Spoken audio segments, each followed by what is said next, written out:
Hola, ¿qué tal amigos? Muy buenas tardes, ¿cómo están? Bienvenidos a este workshop organizado por Alquimia Pay. Muy bien, vamos a dar comienzo con la presentación. Bueno, pues como ya decíamos, planeación financiera para centros de consumo. Bueno, pues el contexto de la planeación financiera, como ya lo revisamos en otro workshop, en el que hablábamos del flujo de efectivo, ocurre también dentro de las finanzas corporativas y decíamos que las finanzas corporativas se subdividen en tres grandes áreas.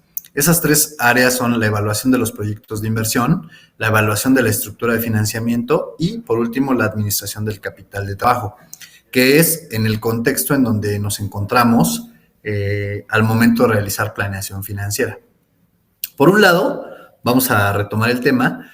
Evaluación de proyectos de inversión tiene que ver con, desde que planteo el proyecto, qué es lo que voy a hacer y ese modelo de cómo generar ingresos, ¿no? Después tengo la evaluación de la estructura de financiamiento que abarca cómo voy a conseguir los recursos para llevar a cabo esos proyectos. Y por último, la administración del capital de trabajo, ¿no? Decíamos ya también que el capital de trabajo es todo aquel recurso que tiene la empresa para operar. Y bueno, pues vamos a entrar propiamente a lo que es la planeación financiera. La planeación financiera es el proceso. Bueno, primero recordemos que la administración divide el proceso administrativo se divide en 4 etapas, ¿no? La etapa de planeación, la etapa de organización, la etapa de control y la etapa de dirección. En ese sentido, desde el punto de vista administrativo, nos encontramos en la etapa 1 para el efecto de la planeación financiera. Decimos entonces que es el proceso mediante el cual se decide cómo se utilizarán los recursos de una organización o empresa para alcanzar los objetivos establecidos. Bien. Y bueno, ¿cuál es la importancia de la planeación financiera?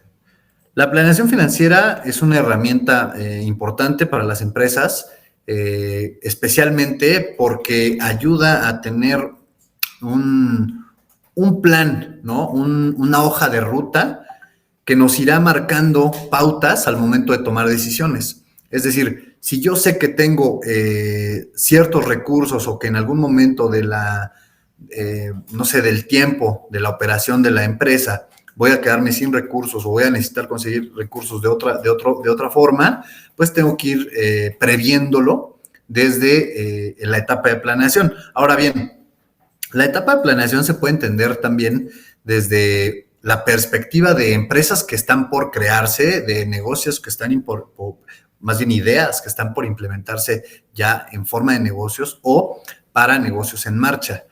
Para los negocios en marcha, que son aquellos que ya están operando, lo que ocurre muchas veces es las áreas de finanzas, con todas las áreas, empiezan a realizar presupuestos a partir de septiembre, de octubre, casi hacia el último trimestre de los años, para trabajar en los presupuestos objetivos que van a tener en el siguiente año, ¿no? Entonces, al igual que las personas, las empresas cuentan con un presupuesto y determinadas limitaciones económicas cuyos márgenes deben manejarse para alcanzar sus objetivos, ¿no? Lo que les decía, dependiendo del tamaño de la empresa, yo creo que más bien, sin importar el tamaño de la empresa, todas las empresas tienen esas áreas, aunque no las tengan perfectamente definidas, sí existen esas funciones, ¿no? Existe la función de marketing, la función de ventas, la función de administración, ¿no? Y la función de producción en el caso de empresas de servicios o en el caso de empresas de bienes, la parte operativa, ¿no? Por ejemplo, en un despacho, en una agencia, por ejemplo, de marketing, pues si bien no existe un área de producción, existe el área operativa, ¿no? Que es propiamente los creadores de contenido, y bueno, pues es un ejemplo, por decir, ¿no? Ahora bien, decíamos, bueno, un poco recordando que uno de los workshops de hace 2 semanas, que la estructura del flujo de efectivo implica pues subdividir, ¿no? Estos presupuestos en cómo voy a tener mis actividades de operación, cómo se van a realizar las actividades de inversión y cómo se van a realizar las actividades de financiamiento. Bueno, pues ya estando aquí, vamos a hablar ahora sí ya del proceso de la planeación financiera. Si bien estamos en la etapa 1, como decíamos, hablando del proceso administrativo, ya hablando de planeación financiera, vamos a abarcar 4 pasos que son como el mecanismo que se tiene que hacer en todos los procesos de planeación financiera para tener correctamente se recomienda que se tenga por escrito, ¿no? No nada más que se comente, sino que incluso se tenga un documento, ¿no? Eso ayuda mucho a fortalecer los procesos en una organización y sobre todo pues a crear compromisos y responsabilidades en cuanto a los objetivos, ¿no? Entonces, primer paso, establecer objetivos y metas en términos financieros. Sí, muy bien. Pues lo primero es justo crear esos objetivos expresados en dinero para saber qué es lo que pretendo alcanzar, ¿no? En segundo lugar, definir plazos para lograr dichos objetivos. Ok, ¿qué quiero lograr? ¿En cuánto tiempo lo quiero lograr? Y luego la elaboración del presupuesto financiero. Ya que tengo qué objetivos quiero, en cuánto tiempo lo quiero lograr, y después tengo que elaborar el presupuesto para saber cómo voy a llegar, ¿no?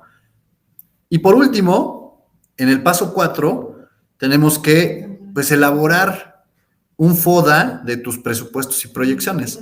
Es decir, el FODA, recordemos que también ya lo vimos en una sesión anterior, pero para los que nos están sintonizando por primera vez, que bueno, pues en las carreras de negocios se ve este tema. El FODA es un documento donde se analizan las fortalezas, oportunidades, debilidades y amenazas. Ese son el significado de ese acrónimo, de esas siglas, por decirle así, de FODA, ¿no? Es un documento en el que se abarcan todas las variables internas y externas, ahorita lo vemos a detalle, que pueden afectar mis presupuestos o todas las variables que estoy considerando. Ya teniendo esos 4 puntos en el mapa, ya tenemos entonces, repasando, establecer objetivos, en cuánto tiempo quiero lograr los objetivos, cómo voy a lograr los objetivos a través del presupuesto, y por último es qué variables internas y externas me pueden ayudar o afectar en todo este proceso, ¿no? Hacer una recapitulación para tener consciente que algunas variables pueden no ocurrir e incluso eso puede servir para diseñar un plan B, un plan C, en caso de que alguna de las variables tenga algún problema, ¿no? Muy bien. Bueno, pues vamos a hablar, como el título lo dice, sobre los centros de consumo, pero bueno, los centros de consumo son más que lugares.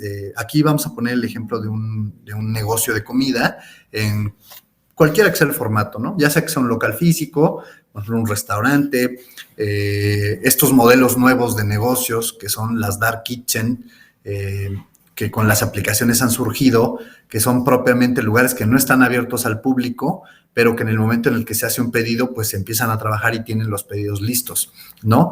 Y otro es, yo diría, un negocio mixto, que es un local, un restaurante, que sí tiene venta al público en general para los comensales, pero además atiende todo el mercado de las aplicaciones existentes, ¿no? Entonces, vamos a empezar por ahí, pero bueno, repito, los centros de consumo abarcan mucho más que los restaurantes. Puede ser una cafetería, un hotel, pues cualquier lugar en donde se vendan, como su nombre lo dice, bienes de consumo, no importa si son duraderos o de consumo rápido, llamémosle, puede ser un centro donde vendan ropa, puede ser cualquier tipo de tienda, incluso misceláneas, pero en este caso, pues para ejemplificarlo mejor, yo quise utilizar el ejemplo de la comida, ¿no? Entonces vamos a hablar de esos 4 procesos que hablábamos, esas 4 etapas dentro de la planeación financiera para llegar a tener el entregable final, ¿no? Muy bien. Bueno, pues el paso 1, decíamos, es establecer objetivos y metas en términos financieros. Y en segundo, tenemos, los quise poner juntos en la misma lámina, hablábamos de definir plazos para lograr dichos objetivos. Es, ¿qué quiero lograr y en cuánto tiempo lo quiero lograr? Entonces, vamos a usar 2 ejemplos, o 2 puntos más bien, 2 puntos para abarcar esto, ¿no? Primer punto, aumentar los ingresos de la empresa en un 50% respecto al año previo.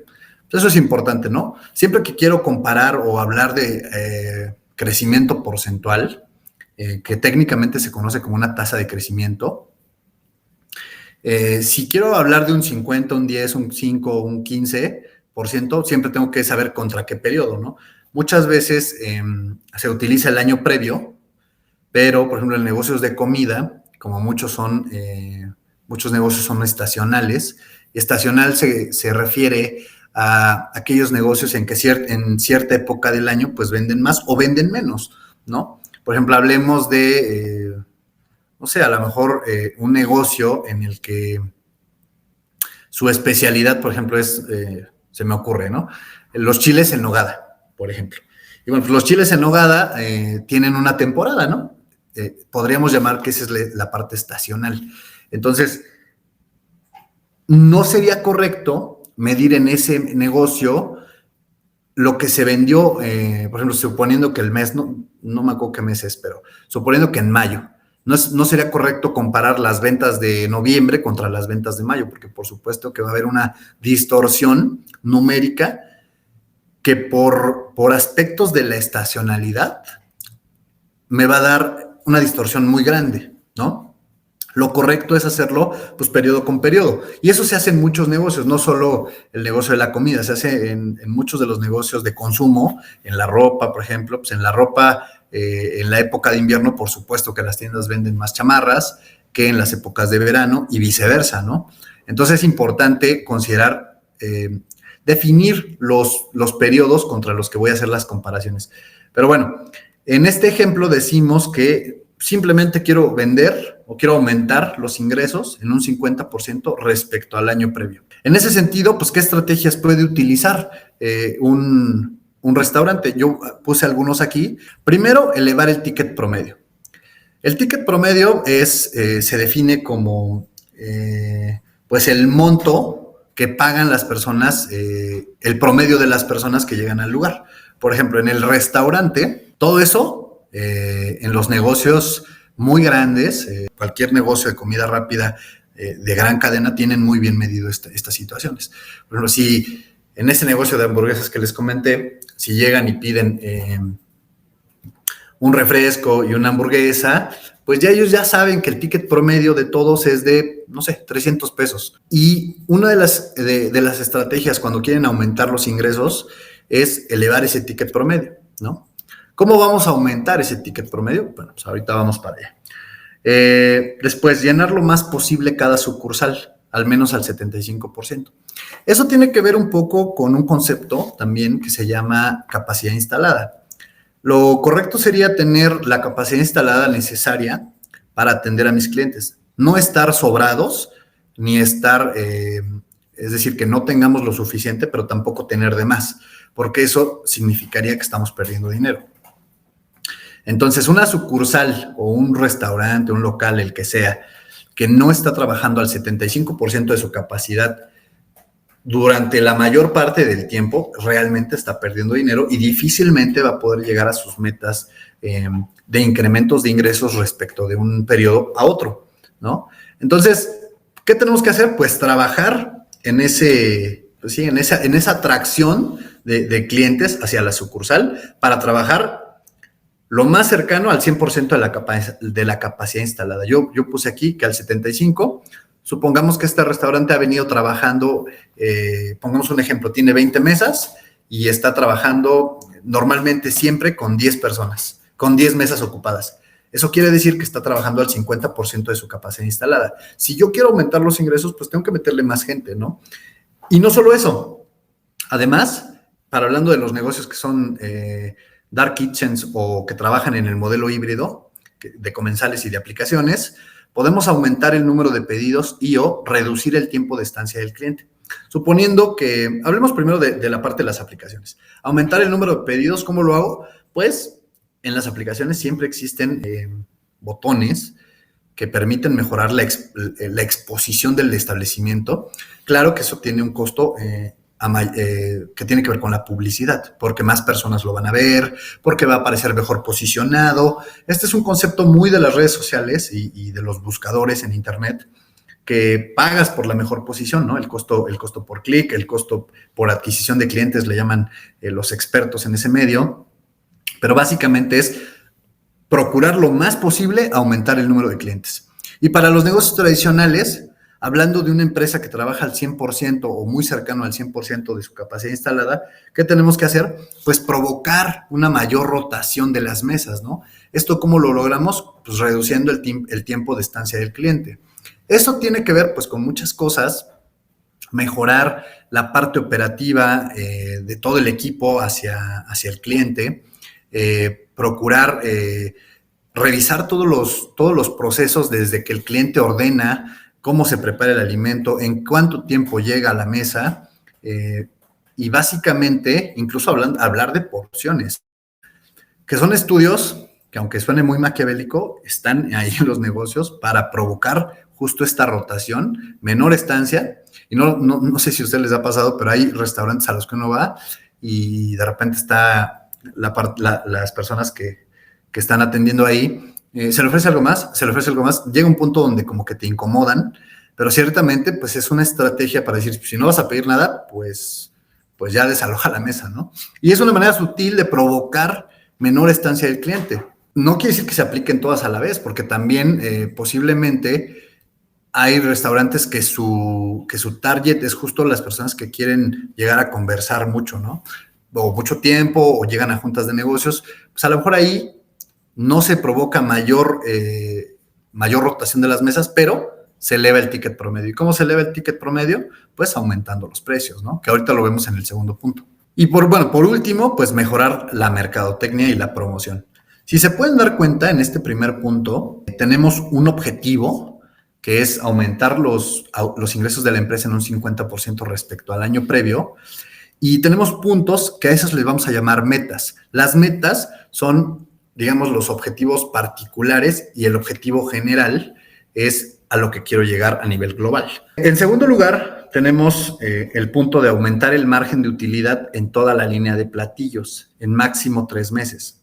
Ok, necesito aumentar el margen de utilidad porque pues simplemente quiero ganar más dinero en mi negocio, o tengo un restaurante que responde a un fondo de inversión o a un club de inversionistas y me están pidiendo mayor rentabilidad. Y nosotros como equipo de administración, pues tenemos que tomar las decisiones para llegar a ello. Tenemos entonces las metas. ¿Qué tenemos que hacer para llegar a aumentar el margen? Primero, pactar los precios de los insumos por volumen en un año. Eso sirve mucho, sobre todo cuando pues se compra recurrentemente lo mismo, y pasa mucho sobre todo en las cadenas, que se tienen ya productos muy establecidos, muy estandarizados, y que hoy, por ejemplo, cuando queremos una hamburguesa, sabemos cuál es nuestro restaurante de preferencia de hamburguesas y normalmente no vamos a otro, ¿no? Lo mismo pasa cuando queremos comer carne, cuando queremos comer algún tipo de platillo especial. Ya existe un lugar de preferencia, y eso de alguna manera lo provoca el hecho de que las cartas sean reducidas. Y al tener cartas reducidas permite que la administración pueda realizar pactos de insumos durante un cierto tiempo, y pues que el proveedor se los respete, ¿no? Después tengo elevar los precios de acuerdo a un margen mayor que concuerde con el de mercado. Pues claro, también simplemente ya no me voy a preocupar por los costos, voy a elevar los precios de forma, de forma arbitraria. Decido aumentar los precios, pero cuando decido aumentar los precios también tengo que cuidar que no me esté saliendo de mercado.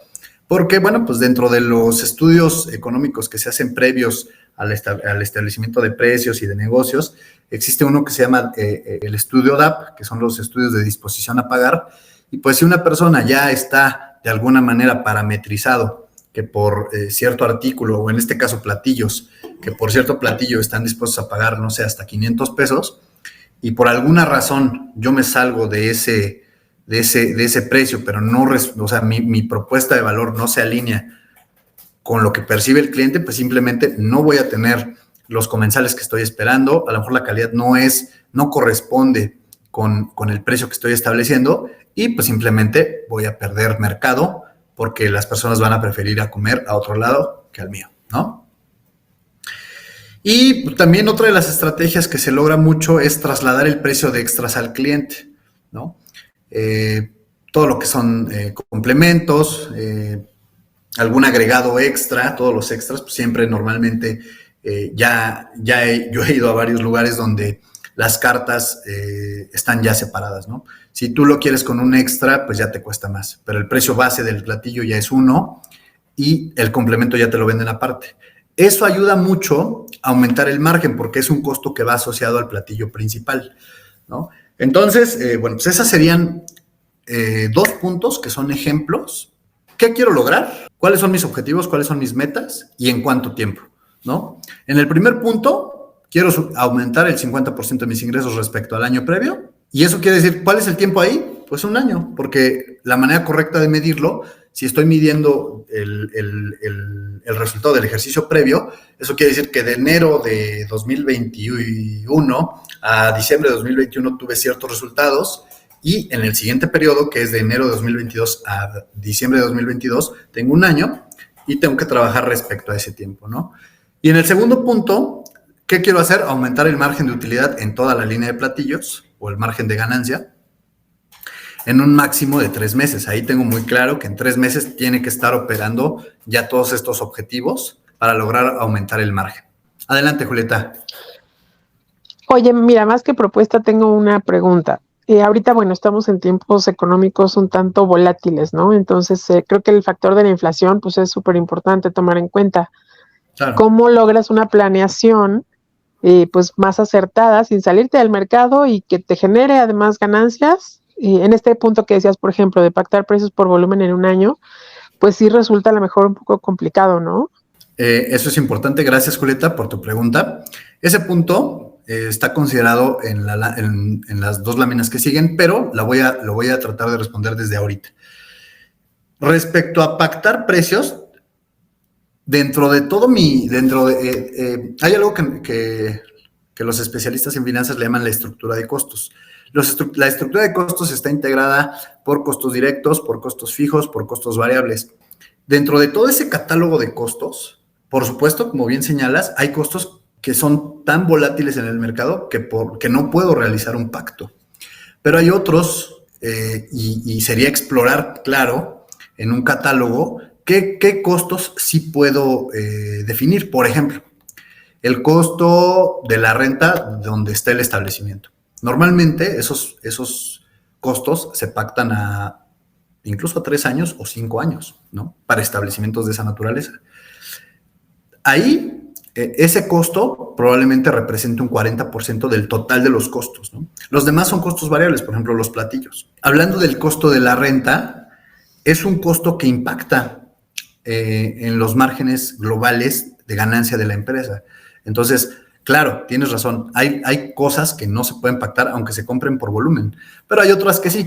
Por ejemplo, los granos, que incluso existen contratos de futuros respecto a eso, los famosos forwards, esos ya existen, pero hay otros insumos que pueden pactarse, a lo mejor las especies, no sé, se me ocurren aceites. Normalmente yo creo que el costo de las verduras que están ligadas al campo, a aspectos estacionales, aspectos climáticos, yo sí creo que ahí es difícil. Pero hay otros que sí pueden pactarse y que incluso se pueden comprar por adelantado y se pueden tener almacenados, ¿no? Dependiendo el tipo de caducidad y de vida útil de los insumos. Pero muy buena pregunta, muy buena apreciación. Creo que sí, dentro de toda la estructura de costos hay algunos que se pueden asegurar, por decir así, y hay otros que definitivamente no se pueden. No sé si con eso, ahorita lo vamos a tocar un poco más a profundidad, pero no sé si con eso queda un poco más claro, Julieta. Sí me queda más claro. Obviamente, pues la materia prima de los restaurantes, pues es la comida, ¿no? Es como el primer insumo y sobre todo la canasta básica, creo que es pues muy difícil ahora en estos momentos, Claro. Pues como calcular costos en el corto plazo, ya ni siquiera en el mediano. Claro, eso es interesante, pero creo que también, si bien esa es una complicación para los negocios, por ejemplo, restaurantes, también los restaurantes tienen la ventaja de que pueden modificar sus precios, ¿no? Normalmente, si bien sí tienen que tener insumos disponibles, porque pues en el momento en el que alguien les ordene un pescado, pues no van a ir a comprarlo, ¿verdad? Ya lo tienen que tener listo. Pero normalmente pues se abastecen como para una semana, ¿no? En la siguiente semana, si se percatan que estos precios subieron, lo único que van a hacer es recorrerlo, o sea, van a aumentar en la misma proporción sus precios y el margen se va a conservar. De alguna manera eso asegura que los márgenes siempre queden garantizados. Claro que no creo que en comida no hay, estoy tratando de pensar, pero hasta donde yo sé, no hay ningún negocio de comida que tenga un precio de mercado topado. Es decir, que tenga una decisión gubernamental, por ejemplo, como sí ocurre con productos de la canasta básica, como dices. Por ejemplo, el precio de la tortilla está topado e incluso por autoridades gubernamentales, ¿no? Y no se puede vender por encima de ese precio máximo. Pero en los negocios de comida, no estoy seguro, pero no la venta del platillo al comensal. Sí, claro, los insumos, pero te digo, yo creo que si bien los restaurantes se enfrentan a este tema de que la inflación, la volatilidad de precios, también sí tienen la ventaja de que en el muy corto plazo pueden ajustar sus precios y conservar sus márgenes. Tú como negocio, qué porcentaje, es que no sé si me imagino que no hay como una fórmula básica, ¿no? Pero ¿qué rango puedes como planear dentro de esa planeación financiera y mover tus costos? Y te lo digo por experiencia, yo he visto muchos clientes que establecen sus precios en función de sus costos fijos y al final el tema de los platillos sí se vuelve un costo variable, es decir, de alguna manera si no le piden ese pescado en la carta, pues no se realiza ese costo porque lo puede guardar ahí para cuando se lo pidan, ¿no? Yo creo que el tema del margen es muy volátil, más bien ese sí es a decisión pues como de cada grupo empresarial, pero normalmente yo creo que pueden estar entre un 100% y un 150% encima del valor de costo del platillo. Y creo que eso lo podemos comprobar, por ejemplo, en pues el clásico, ¿no? Cuando vamos a desayunar, si pedimos un par de huevos con algún complemento y un café, creo que el precio promedio debe estar como entre 120 y 200 pesos. Creo que ese es un buen precio. Y bueno, pues el costo de eso, no creo en ninguno de los casos que rebase los 50 pesos, ¿no? Más o menos esa sería la métrica. Por lo que yo sé, en los negocios de comida es como al 100% o al 150% de margen. Pero bueno, son aproximaciones que pienso que incluso si esa persona o ese negocio recibiera un impacto en sus costos, pues simplemente aumenta el precio y siempre se lo va a trasladar al cliente, ¿no? En las cartas. En la carta siempre le trasladan al cliente conservando su margen. Si a él le suben 25 pesos, son los mismos 25 pesos que él va a subir y así conserva su margen. A menos que tengan una política de conservar precios, pero la verdad es que en los negocios de comida no es tan frecuente que se conserven esos precios. No sé si con esto respondo mejor. Sí, perfecto. Sí, claro, gracias. Voy a tratar de abordar un poco más en lo que sigue. Hay otra lámina donde vamos a hablar de los factores externos, ¿no? Que son propiamente el tema económico, el tema inflacionario. Gracias, Erika. ¿De qué, Julieta? Bueno, pues ahora sí llegamos a la elaboración del presupuesto financiero. Decimos que los presupuestos y proyecciones financieras son las principales herramientas que se utilizan en el mundo de las finanzas. Con estos se logra escenificar las diferentes realidades que se pueden presentar en el futuro y plantear estrategias. Creo que aquí la palabra clave, como bien está señalada, es el tema de escenificar, es decir, crear escenarios donde pueda saber cómo van a impactarse mis ingresos, mis costos, que al final me van a provocar tomar decisiones, crear estrategias para saber qué hacer en un caso o qué hacer en el otro caso. Lo que les decía, tener un plan B, un plan C, o ir tomando decisiones respecto a algunas variables, ¿no? Muy bien. Bueno, pues aquí hay un ejemplo de la elaboración de un presupuesto en el que, pues, en primer lugar, tengo que tener muy bien establecido todo lo que implican mis costos operativos, ¿no? La producción, hablando del ejemplo, el ejemplo general, que es el ejemplo del restaurante, pues tengo el rubro de producción, el rubro de envíos para el tema de lo que son plataformas, impuestos, la publicidad, mis costos ya más fijos, que son el internet, la luz y el alquiler, y luego pues toda mi estructura de costos, ¿no? En las empresas de servicios, sobre todo en las tiendas, cualquier centro de consumo, tienda de ropa, restaurantes, hoteles y este tipo de negocios, los dos principales costos, además de los variables, por supuesto, el tema del alquiler y el tema del recurso humano, ¿no? Porque son quienes operan. En este caso, pues podemos segmentarlo por operativos, administrativos y contratados. Pues, se refiere más como a los que tienen base, por decirlo así. Y bueno, después tengo pues, otros costos que pueden ser costos diversos. En este caso, puse un ejemplo de copias.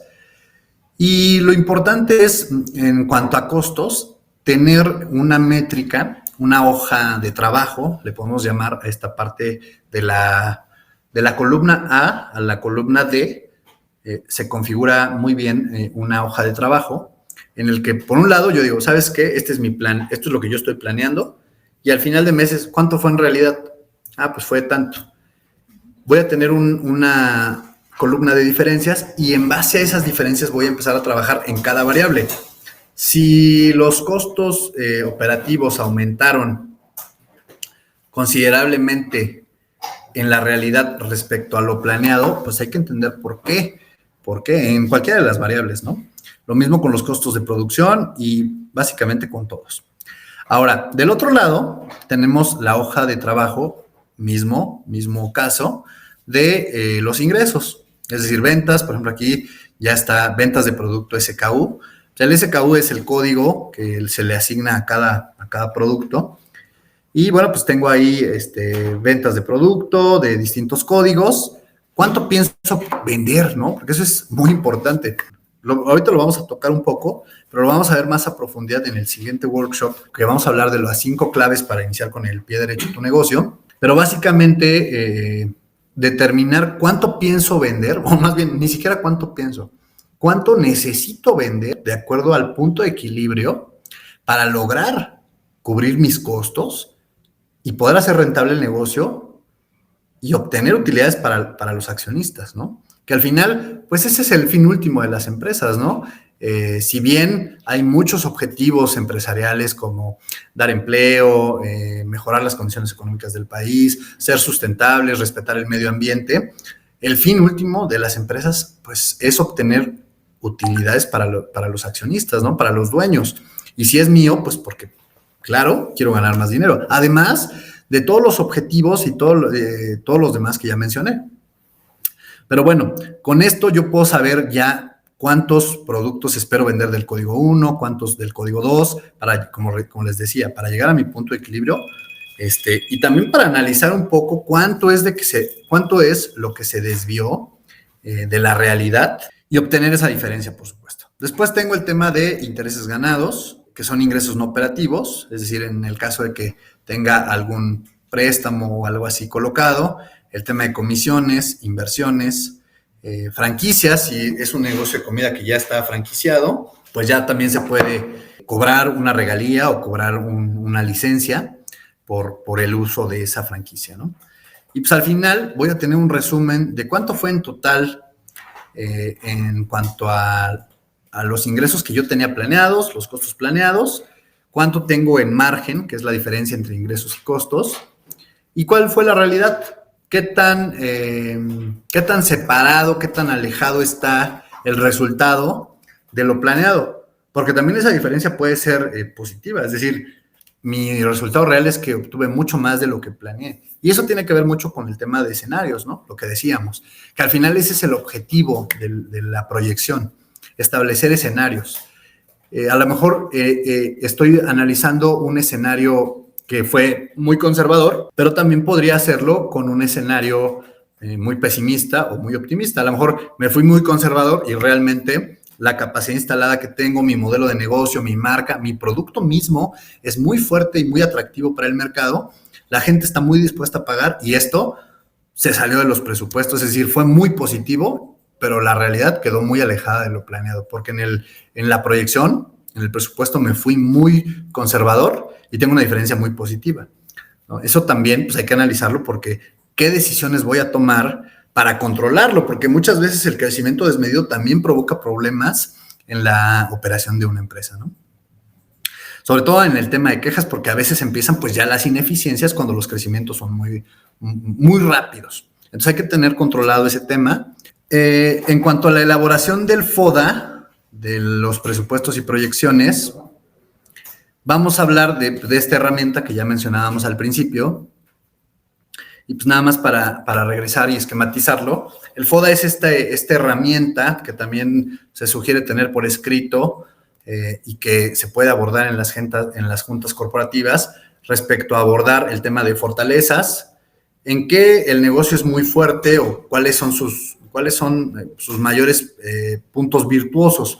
Por ejemplo, a lo mejor el platillo, ellos son los que lo realizan de la forma más, pues sí, más deliciosa y a lo mejor tiene la mejor ubicación porque tiene la mejor vista, varios aspectos que le pueden dar una fortaleza.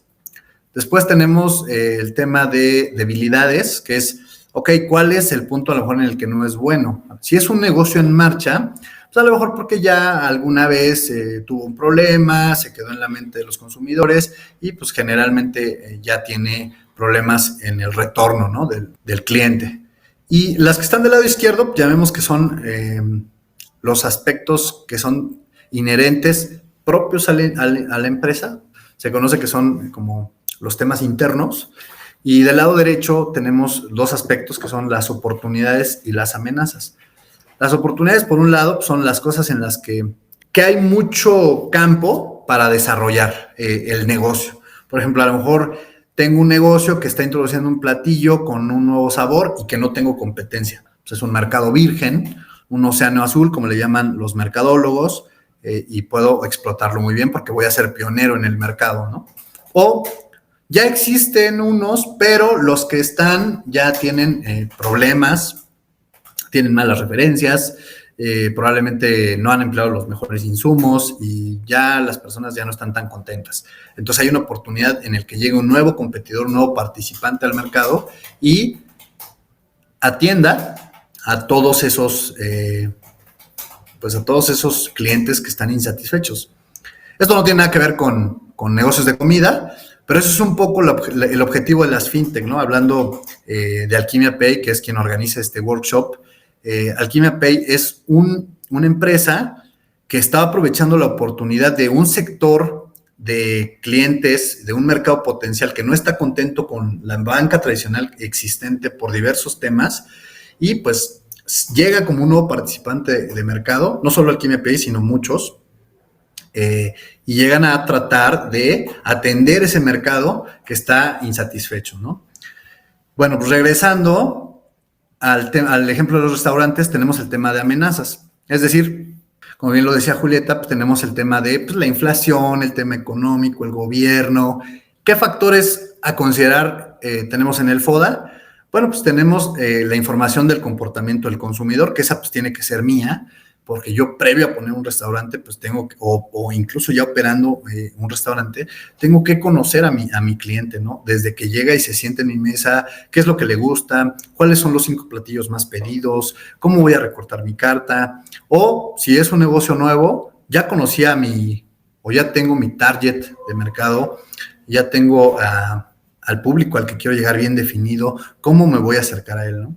Un análisis del entorno en general, evaluaciones en general de mi empresa. Tengo que tener decisiones y estrategias, tengo que también tener escenarios y horizontes, ¿no? Horizontes de calidad y de cantidad, lo que ya hablábamos en el tema del presupuesto. Y un análisis de sensibilidad, que es esos escenarios.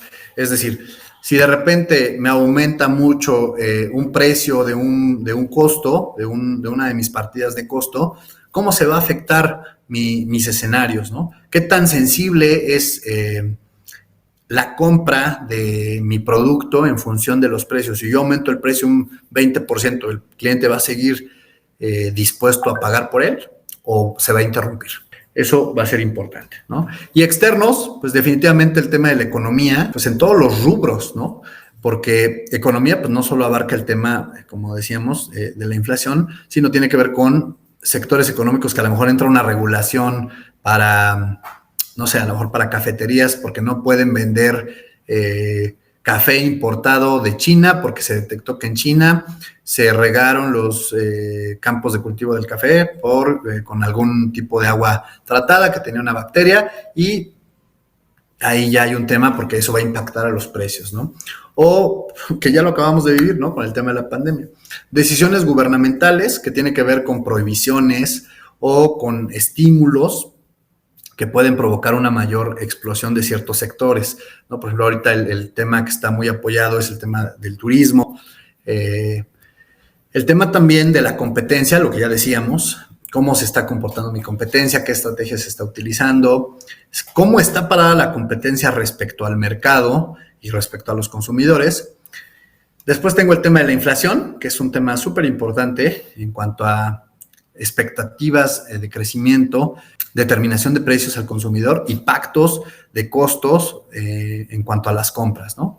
El tipo de cambio, si es que tengo un producto que es importado, a lo mejor me dedico a vender solo, no sé, camarón que se pesca en las costas africanas y pues por supuesto que ese insumo viene dolarizado y tengo que observar cómo se va a ir moviendo el tipo de cambio. Y por supuesto, por último, el tema de las tasas de interés que está tan sonado ahorita en los medios, porque al haber un aspecto, más bien un entorno inflacionario en todo el mundo, lo que están haciendo las bancas centrales es elevar esas tasas de interés con el objetivo de reducir el circulante, le dicen los economistas, el circulante que hay en el mercado. Al aumentar las tasas de interés, menos gente obtiene créditos y de esa manera se reduce o se trata de controlar el circulante, el efectivo que hay en manos de todos los particulares, ¿no? Ese es más o menos cómo funciona a grosso modo, el tema de las tasas de interés. Y bueno, pues tengo que estar muy pendiente porque las tasas de interés tienen que ver con los préstamos que yo consigo y al obtener una estructura de financiamiento en el que el 90% de ese recurso viene de un financiamiento y la tasa de interés puede no ser fija o puede llegar a estar sujeta a un incremento, pues me va a afectar en mi estructura de costos y pues eso se va a traducir también en pérdidas de margen y pues de ganancias, ¿no? Muy bien. Bueno, pues vamos a proyectar una pregunta que tenemos aquí. Les queremos pedir por favor que nos apoyen a contestarla. ¿Por qué son importantes las proyecciones y presupuestos de acuerdo a lo que vimos? Por favor, apóyenos a contestar. La opción 1 es porque me permiten saber cuánto gané y cuánto perdí en el año. La opción 2 es porque escenifican las posibles realidades futuras y con ello plantear estrategias. Y por último, porque los estados financieros se realizan con base en ellas. Nos gustaría que nos apoyen a contestar esta pregunta, sobre todo para tener una métrica. Ok, terminamos esa pregunta y vamos con la siguiente pregunta. Segunda pregunta. Son variables externas para considerar en el FODA. Tenemos la economía y el análisis de sensibilidad. Tenemos la información del consumidor y las evaluaciones del producto. Y tenemos competencia y decisiones gubernamentales. ¿Cuál será la correcta? Vamos a compartir esos resultados. Bueno, la mayoría dijo que era competencia y decisiones gubernamentales y justo esa es la respuesta correcta. La economía y análisis de sensibilidad es un inciso que incluye una externa y una interna. Lo mismo la segunda opción. Y bueno, pues la opción 3 es la correcta. Muy bien, regresamos a la presentación. Por último, ¿qué estrategias podemos aplicar para mejorar la planeación financiera? Pues a manera de resumen, definir los objetivos alcanzables a corto, mediano y largo plazo. 2, analizar cómo puedes disminuir costos, con esto aumentar tus márgenes, sin afectar tu target de mercado. Y por último, considerar todas las variables del FODA, ya que esto te ayudará a analizar riesgos y evitarlos, ¿no? O crear estrategias, plantear estrategias para saber cómo vas a navegar por esos aspectos, esos tiempos de problemas, ¿no? Bueno, pues los invitamos a registrarse en los próximos workshops de Alquimia Pay, que como ustedes saben se han venido desarrollando los martes y los jueves a las 5 de la tarde, de 5 a 6. Y bueno, pues es información importante, conocimiento que ustedes pueden aprender o pueden incluso reforzar para aplicarlo en sus empresas, en sus puestos de trabajo, ¿no? Bueno, pues muy bien. A manera de resumen, entonces decíamos que en este workshop hablamos de la planeación financiera, qué es la planeación financiera, cuál es su importancia, cuáles son las 4 etapas para plantear un plan financiero para tu empresa y cómo utilizar el FODA y todos los aspectos, tanto internos como externos, para posicionar mejor tu producto y tu empresa en aras de obtener unos mejores resultados financieros, ¿no? Pues ha sido un placer para mí estar con ustedes esta vez y si no hay ningún comentario, ninguna pregunta, los espero aquí el próximo jueves a las 5 de la tarde para hablar de las 5 claves para iniciar con el pie derecho tu negocio. Pues que tengan una excelente tarde, yo me despido y que estén muy bien. Muchas gracias, Julieta.